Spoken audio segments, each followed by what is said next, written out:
1 year ago, you sent us to Moldova to go very deep into the country's politics and report on the snap elections due to be held on July the 11th, 2021.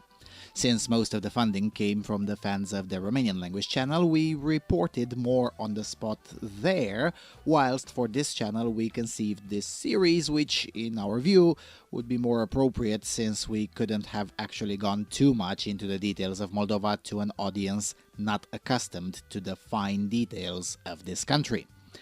The snap elections were won by the Action and Solidarity Party, an allegedly pro-Western party tethered at the time to the popularity of the newly elected president. The elections were held while most of Europe was busy doing sanitary fascism, while in Moldova it was patently transparent how useful the health measures were, since only the communists and the socialists pretended to care about them, only insofar as to avoid holding the snap election. And now, a year later, we can definitely see that Moldova is still there, and there was no mass death event as a result of holding the elections normally and against the wishes of the so-called experts in public health, whose legitimacy should be questioned a lot more often and far more vigorously. Speaking of experts, the same international public health experts who were horrified of holding the 2020 parliamentary elections in Romania now suddenly were silent about this one, showing once again that the whole topic was, is, and will forever be inherently political. Now, of course, there's nothing wrong with that, it's just that the public should also adjust to this reality. Public health is neither public nor is it about health, it's just politics. A year later, the winner is polling at less than half of what it got in July 2021. The country is significantly poorer than it was just a year ago, and most of their top points on their agenda are far from being delivered, and likely most of them will not be delivered at all. To make things worse, if elections were to be held next Sunday, the pro-Russian communists would win outright, and together with the pro-Russian oligarchic party, they could amend the constitution any way they see fit. Some of that is natural. I mean, all democratically elected regimes erode while in power, but quite a lot of it is a string of unforced errors by the victors. When your big victories on policy are a tax on lottery tickets, gender-neutral pronouns on public positions, and pissing off the second largest city through a botched counter-campaign, that's your fault, not the fault of Russia or anyone else, really. Sure, at the same time, the current regime has managed to get Moldova on the list of candidate states for the European Union, which to many of those who voted for them is a big win. But even that happened at least in part as a result of circumstance. Without the escalation of hostilities in Ukraine, the Action and Solidarity power would not have been able to deliver on this point at all. On corruption, the progress is not slow, but it's outright non-existent. And on developing the country, the practices are virtually unchanged. Dubious contracts with companies associated with the Putin regime. And it's not me saying that. It's exactly the organizations that worked tirelessly in 2020 and especially in 2021 in favor of Maia Sandu's slate. So, how's it going? Let's explore.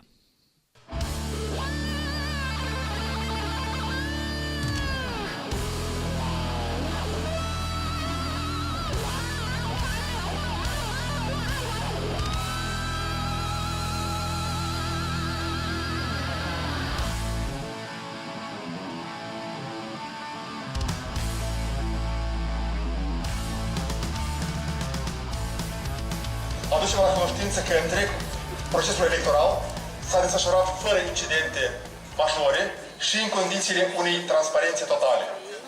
La ora 21:00 s-au închis toate secțiile de votare deschise pe teritoriul Republicii Moldova. Mâine, la ora 10:00, în cadrul unui briefing, CEC va comunica bilanțul preliminar privind totalizarea rezultatelor alegerilor parlamentare anticipate din 11 iulie 2021.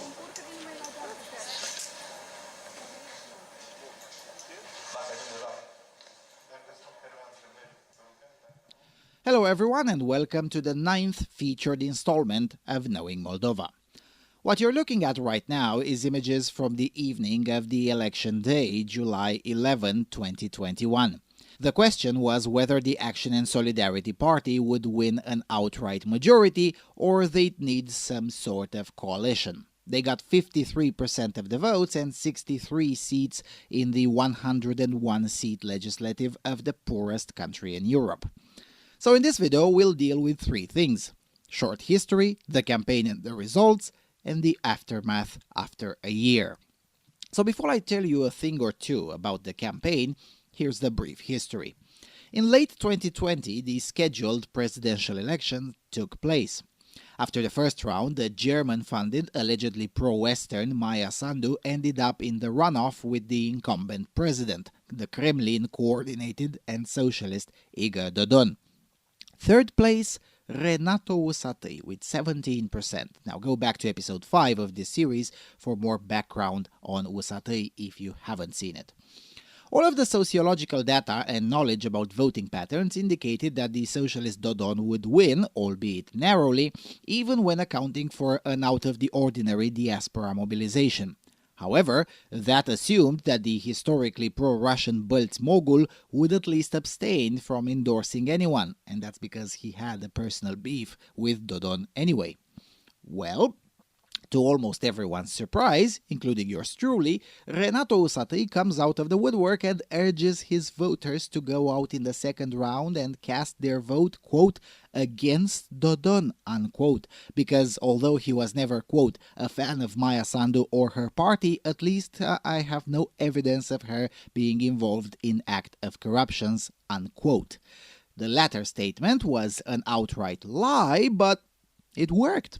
In the second round, the German-funded, allegedly pro-Western candidate almost doubled her votes from 487,000 to 943,000, which was over 57% of the total votes in the runoff, at least partly thanks to Usatăi's endorsement, although she has also picked up a large share of the voters who didn't turn up in the first round. The most common speculation is that this was due to an intervention by the Romanian president Klaus Iohannis, who is, or at least used to be, in a common entourage with Renato Usatăi's sister, Veronica, who is married to Michael Schmidt, a German oligarch with top-tier connections in Germany, Austria, Romania, Moldova, and Russia.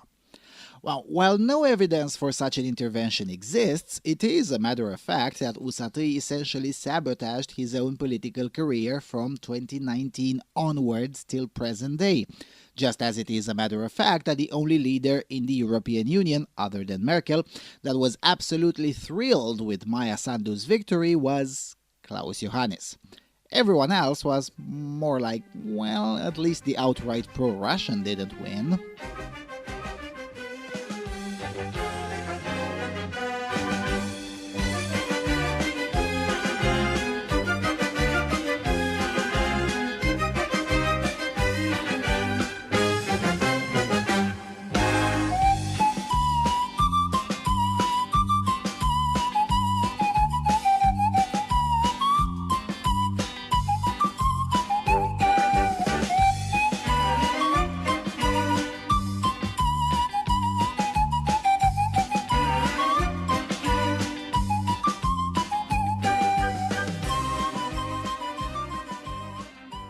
Once in office, Maia Sandu and her crew announced that they want a snap parliamentary election in order to give her party a majority or at the very least a larger share.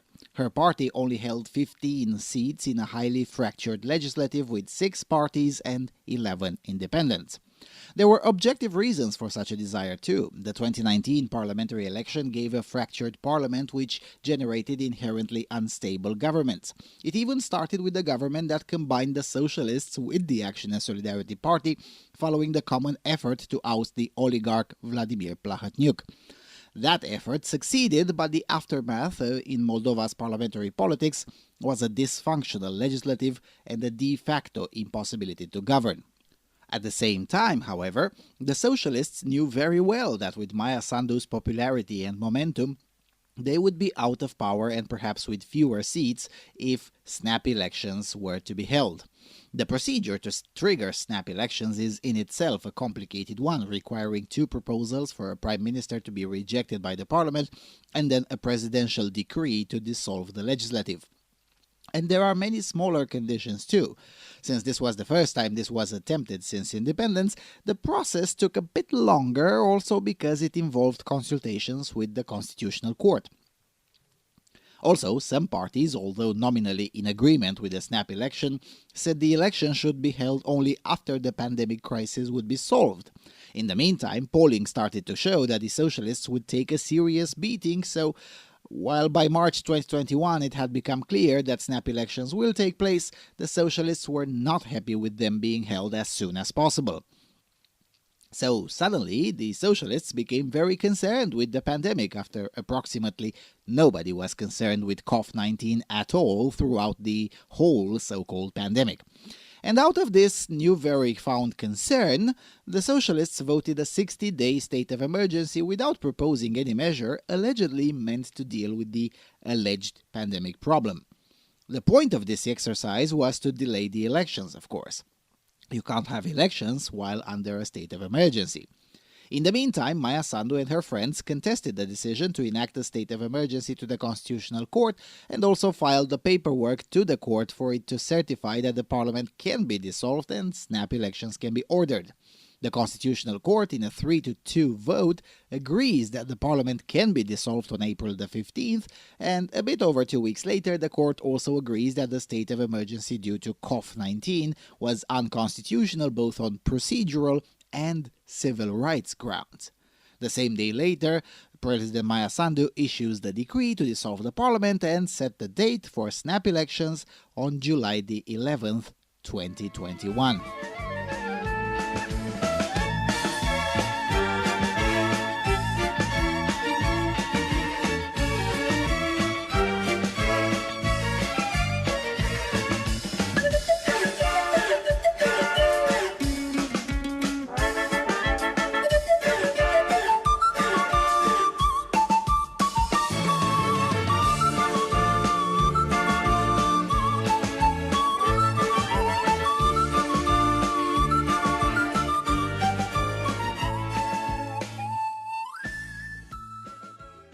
So, on this backdrop, campaigning effectively begins in late April 2021, even though formally it would only start in June, with the country in the mood for change but also quite annoyed that those west of them were still caught in the retardation officially known as pandemic measures, which in practice meant that a lot of people who would have otherwise not been in the country ended up stuck here for a little longer than their usual routine. Many people in Moldova live here through the winter and then go do seasonal work abroad. The socialists, feeling they will not perform the best, create an electoral bloc with the Communist Party of Vladimir Voronin. The Communist Party of Moldova had not met the electoral threshold in 2019 and was all but dead by 2021 after multiple defections between after 2009 and especially after 2016. Heck, Igor Dodon, the arch-villain of the Russophile left, is himself a defector from the Communist Party. Vladimir Voronin is essentially a Soviet dinosaur. He just turned 81 and is the last president to be thrown out of power via popular revolution. It happened in April 2009, and some of the footage that some of you might have seen in the international media from that revolution was taken by yours truly and then sold to big press agencies. At the time, big media would pay quite good money for such footage, so no regrets.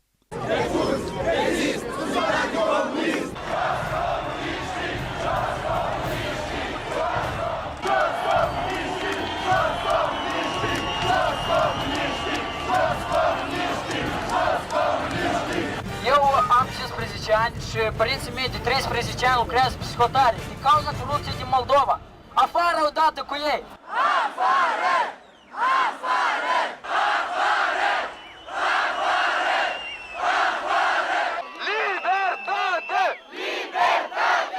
Libertate! Libertate! Jos dictatura! Jos dictatura!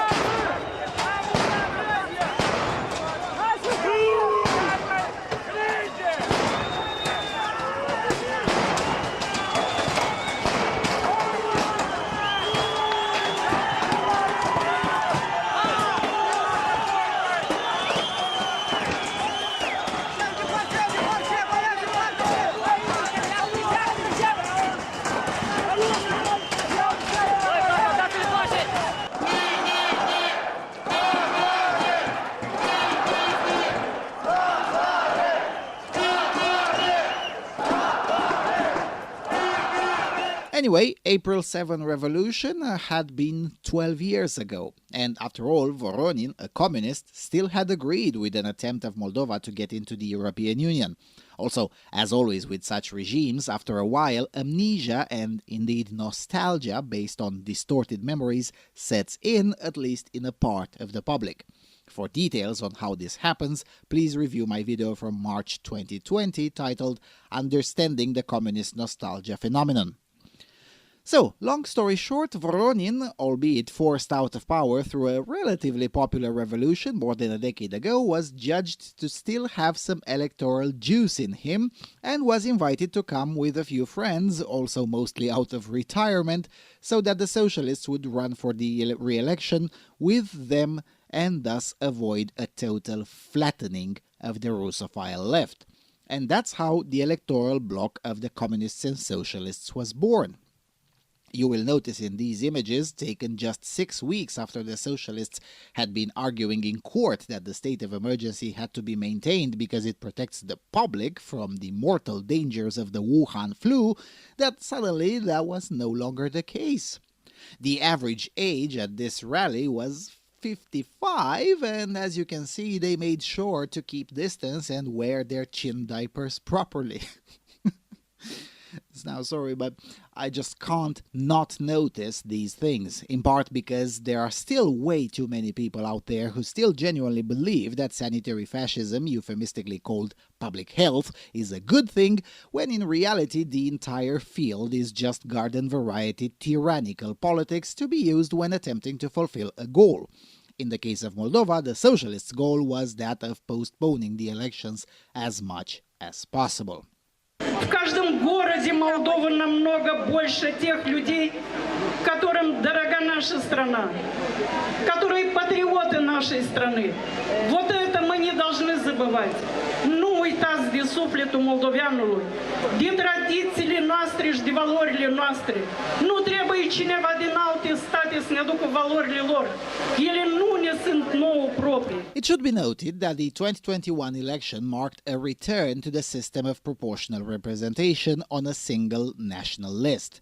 So each party would submit a list between 51 and up to 103 people, and those lists would be the same all over the country. In 2019, they had used a mixed system in which half of the legislature was elected on a national proportional representation list and the other half on a first-past-the-post constituencies.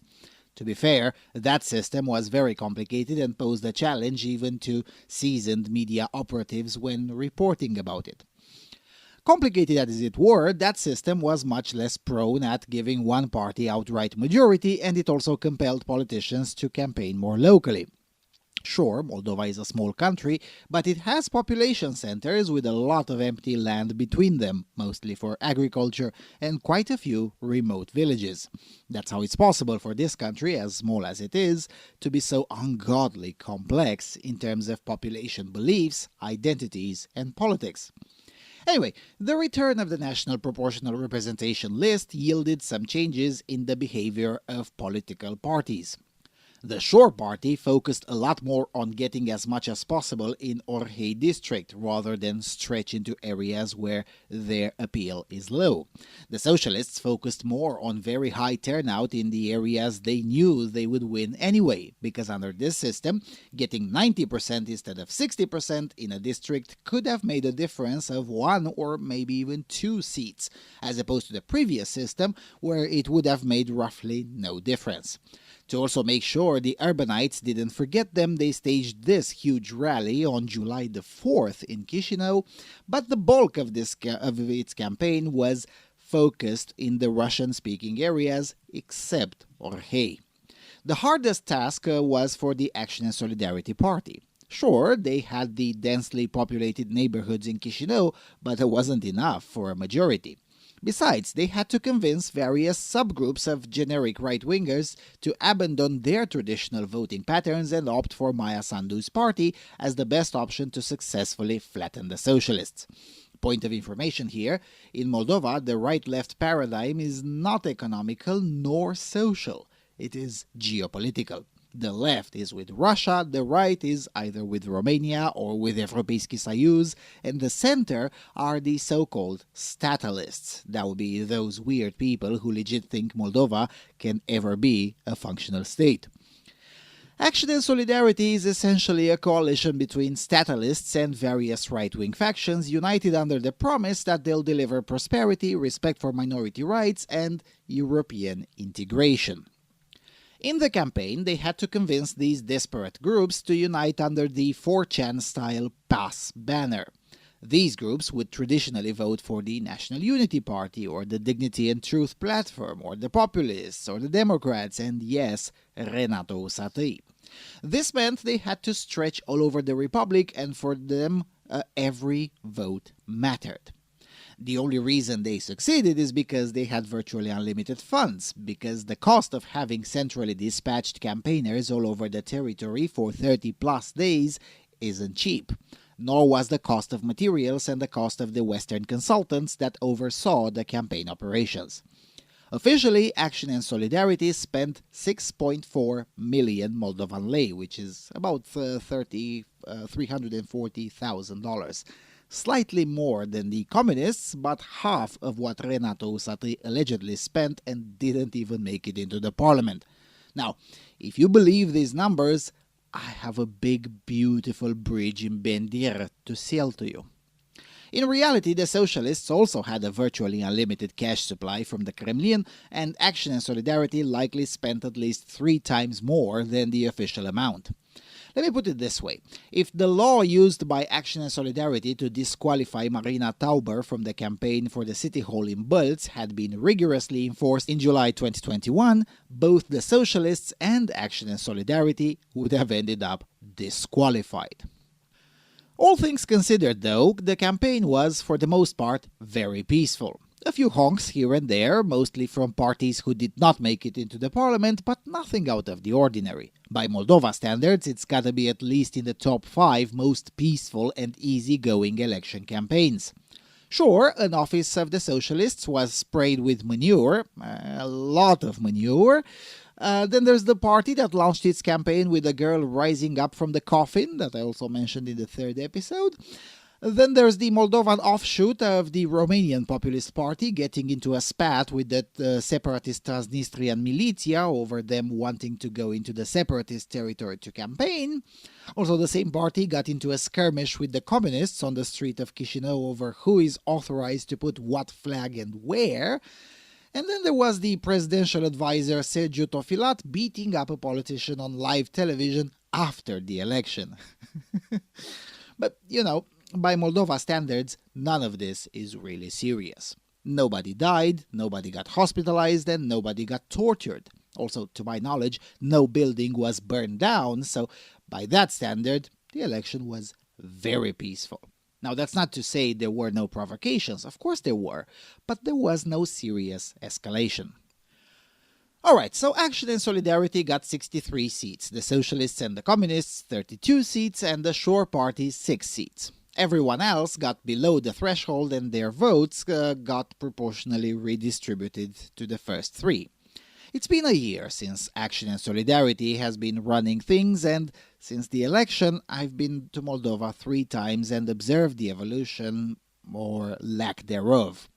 During the election campaign, especially in the videos in Romanian, we routinely mocked Action and Solidarity and also called them pro-Russians with extra steps, in part because of their German funding, with Germany being more or less Nemetskaya Oblast, particularly during Merkel's time.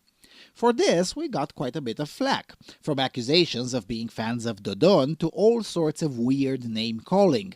The flow of angry comments went on for another month or so after the election, with us in the meantime doubling down on this characterization. The flow of angry comments stopped in part because the energy from the campaign died down, but it also stopped because it became more and more obvious to more and more people that we kinda had a point. Just a few weeks ago, it came out that yet another state contract financed by the World Bank to fix a power plant, and the contract was awarded without transparent procedures by the state to Alexei Mordashov, a Russian oligarch on the US sanctions list since 2018 and on EU sanctions following Russia's invasion of Ukraine. And it's not the first time. Dozens of small contracts have been attributed directly by the regime to companies connected with the Kremlin. And when that wasn't possible, the contracts were awarded to weird third parties, just by pure coincidence, always ignoring European companies. For instance, the high-voltage aerial line to connect Moldova's power grid with Romania is not being built by a Romanian company, even though Romania in the World Bank pays for it. Instead, the Vulcanești-Chișinău line is being built by an Indian corporation that had multiple problems with building such objectives in India itself. The Romanian bid for the project was discarded for marginal procedural reasons in favor of the Indian bid that has major execution problems.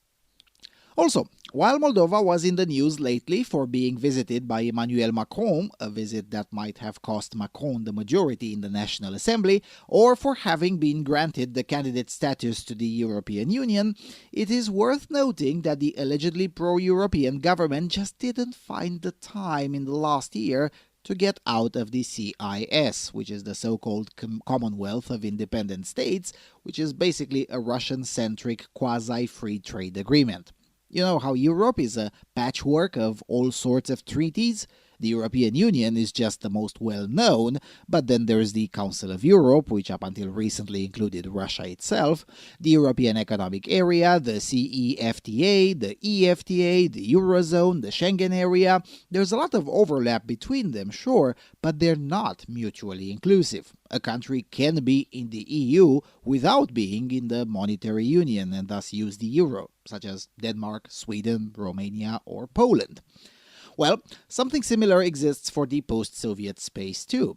The basis is the Commonwealth of Independent States. But then there is also the Eurasian Economic Union, the CSTO, which is a military intervention force, or the Union State, which is Russia's attempt to create a monetary union, first with Belarus. Anyway, I'll get back to this in more detail during the series from the Gulag. The point is that this CIS thingy is an institutional incarnation of the so-called Russian world. Georgia and Ukraine withdrew a while ago, and the Baltic states never participated in it to begin with. But somehow Moldova just didn't quite find the time to do it. It's also a first. Since the fall of the USSR, it was never the case for a country to be a member of a Russian-centric body and at the same time a candidate for joining the EU. The list of accomplishments, really, in a year of so-called pro-Western governance is, to put it mildly, laughable. A tax on energy drinks, feminine gendered nouns for various positions, a platform to report violence against women in elections, I shit you not, some infrastructure contracts with Putin's acolytes, the highest inflation in Europe, and yes, a lot of that has to do with the war in Ukraine, but that doesn't change the fact that even Ukraine itself has lower inflation than Moldova. What else is there? Oh yeah, they banned Russian propaganda. Okay, but even that is a law ironically written by the Russophilic socialists. The fact of the matter is that people are significantly poorer now, and indeed the pace of economic deterioration accelerated from the summer of 2021 onwards. Again, I'm not saying that it's entirely the government's fault, but I am saying that the incompetence, ineptitude, and social autism of this administration had a contribution as well. When the plebs are rapidly getting poorer, your concern shouldn't be their nouns. Former ambassador and one of Moldova's most respected diplomats, Yuri Reniță, was saying in June that, quote, too many of the ministers of the current cabinet behave like they're running an NGO, unquote, which sounds eeringly similar to the critique we bring to Bulgaria's Продолжаваме Промената, or We Continue the Change, or to the Romanian party USR. That's not a coincidence. All three of these parties, PAS in Moldova, PP in Bulgaria, and USR in Romania are created after the same recipe. Put a Harvard man or woman at the top and fill in the ranks with corporate NPC bundles of sticks and NGO people. This model failed before it launched in Romania, really. It failed spectacularly just last month in Bulgaria after just 7 months in power, and it is failing in Moldova as well. So much so that even in polling before the war in Ukraine, the majority of Moldovans said they perceived this cabinet as being the worst since the 2009 revolution, and polling from June puts PAS and the Russophilic left neck in neck at 27%. Now that's half of what they got exactly a year ago. That, my friends, is not a government that's delivering, really, anything. The slogan, Pornim vremurile bune, or we are bringing in the good times, now sounds more like a sick joke, and up until recently, the government could at least rely on inertia and Maya Sandu's personal popularity. But that won't work forever. Already, Maya Sandu is not the most trusted politician anymore. In fact, it barely gets into top 5, and all 4 above her are from the Russophilic left. Unfortunately, we anticipated this is what's going to happen, and also unfortunately, few were willing to listen then because the comfort of thinking that anyone criticizing Almighty Sandu is a Putinist was a much easier thought. But while enthusiasm and intransigence can sometimes win elections, none of these can govern and account for lack of competence.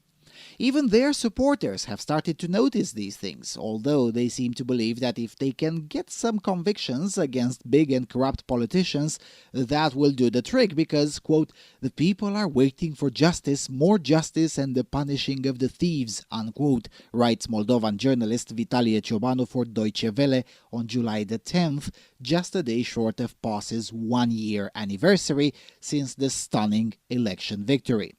Now, it is true that the politicians currently being indicted, including ex-President Dodon, are no saints, and they're likely guilty of at least some of the things they stand accused of. But when heating costs more than in Germany on incomes that are a tenth of Germany's, I will dare to suggest that there will soon come a point when nobody will give 2 hoots about Dodon's corruption.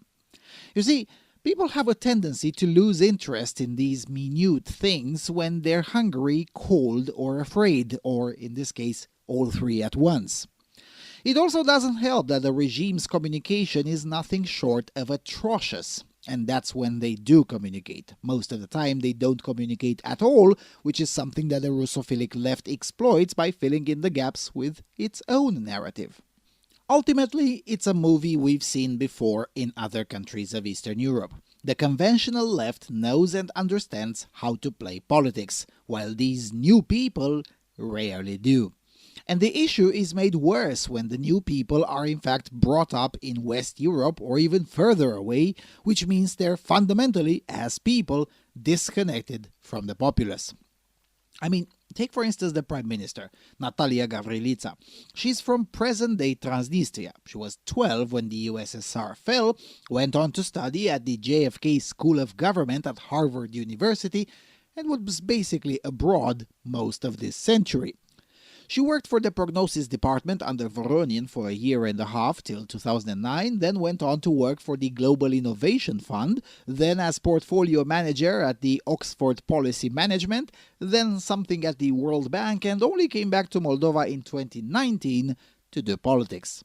There's no way you can convince me that this lady understands the needs at the grassroots level. She could teach me how the Transnistrian War was felt from the ground, since her parents lived on the front line, so definitely she has more information than I do, but conversely, I could teach her how Moldova is doing. Because in addition to the data, I actually speak with real people and go around the country without an official convoy to shield me from the plebs. The same is true with Maya Sandu, JFK School of Government, the World Bank, and then she's been in politics for the last 10 years. Never worked a single day in the private sector in Moldova, or at least in the state sector, but something not political, or at least be a mayor or alderman, or something that requires you to deal with day-to-day life. Well, At least Maya Sandu has some popular appeal, but she can't and won't keep the government safe from trouble just because she's a bit popular. You know, kind of like in France. Out of fear that Le Pen might win, the French people voted again for Macron, but not for his political party. Same thing here. Maya Sandu personally would probably be voted president again, but PAS would no longer govern in the event of snap elections.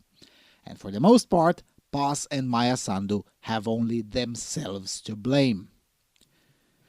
So, yeah, that's basically Moldova today. Like most poor countries, it's a powder keg waiting to go kaboom. It's not as bad as Sri Lanka, mostly because it has good neighbors and it's not a physical island, but pretty bad. And just like Sri Lanka, it's led by a government that used to be proud to be modernist and forward-thinking, sir, and all that claptrap that Western leftists usually bring up. As for the people, pardon my French, they're fucked. They get to choose between an openly Russophilic but socially conservative left and a quietly Russophilic and socially progressive left. Yay! No wonder the level of optimism fell through the floor in Moldova over the last year. With that said, Moldovans continued to be welcoming and nice. When the war in Ukraine broke out, they allowed everyone in, even though they were unsure whether they'll be able to support all of the newcomers. More than 500,000 Ukrainians went through Moldova.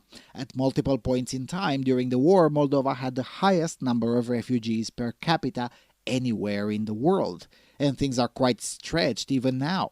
Almost 80,000 Ukrainian citizens are in Moldova. That's 2 to 3% of the population. To put that into perspective, imagine almost 10 million people showing up in the United States in under a week. That's the level of stress that Moldova's meager social resources are currently being subjected to. Sure, most of the costs are, in theory, covered by the European Union, but that is hardly enough. Luckily, Moldovans have remained relatively calm and maintained their joyful spirit throughout most of this. But at some point, if this administration doesn't deliver enough and the standard of living continues to decline, things will get spicy. And unfortunately, it would be a surprise if the Russophilic left doesn't get back into power next time around. The socialists have been working tirelessly to groom this man, the mayor of Chisinau, into being the next president. Unlike Dodon or Voronin, he doesn't sound or smell like a Bolshevik boomer. He speaks with more passion and has been exercising more and more things about his posture, demeanor, and all sorts of fine details. Here's him discussing something hardly important, the approval of the new guidelines for the municipality's youth center, which these days is mostly used as a support center for Ukrainian refugees. Oamenii învață să devină cetățeni, iar prin exemplul lor, în continuare, arată că sunt și cetățeni activi.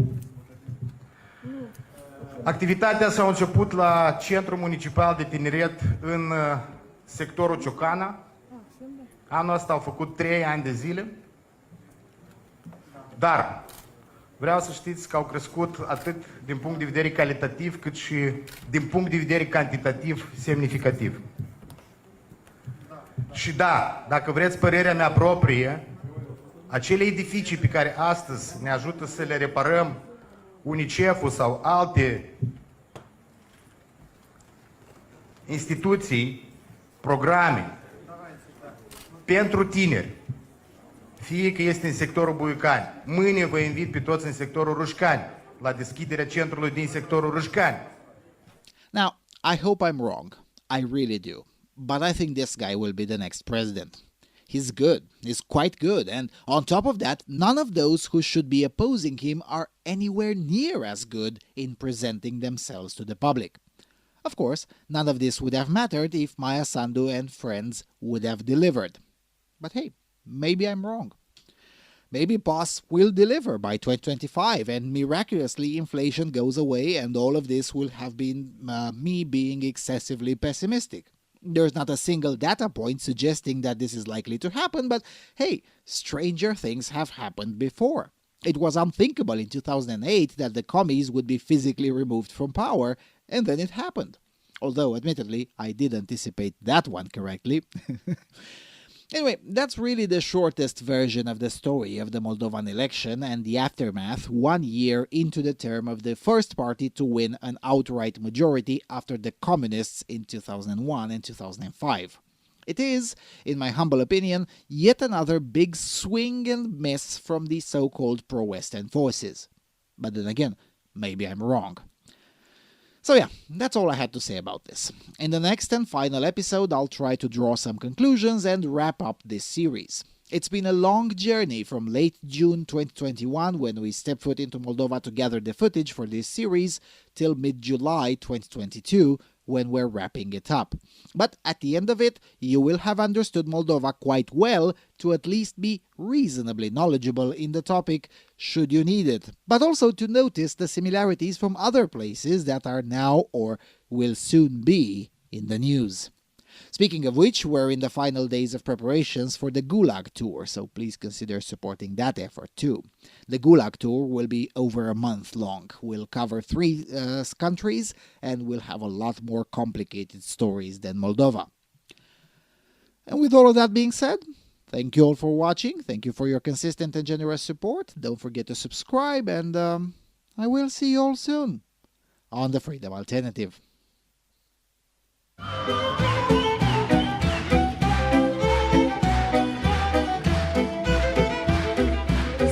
Pe malul Nistrului, paște calul rosului, Nistrule, Nistrule, da. Paște flori și iarbă grasă, ei să torce vrei acasă, Nistrule, Nistrule, da. Paște flori și iarbă grasă, ei să torce vrei acasă, Nistrule, Nistrule, da. Și dor de stepa lui, din țara Moscalului, Nistrule, Nistrule, da. Ar pleca, dar nu prea poate, rost să-i ai cale departe, Nistrule, Nistrule, da. Unde-i unul nu-i putere, la necaz și la durere, Nistrule, Nistrule, da. Unde-ți mulți puterea crește și dușmanul nu sporește, Nistrule, Nistrule, drag. Frumos-i și de orgoi, acasă în țară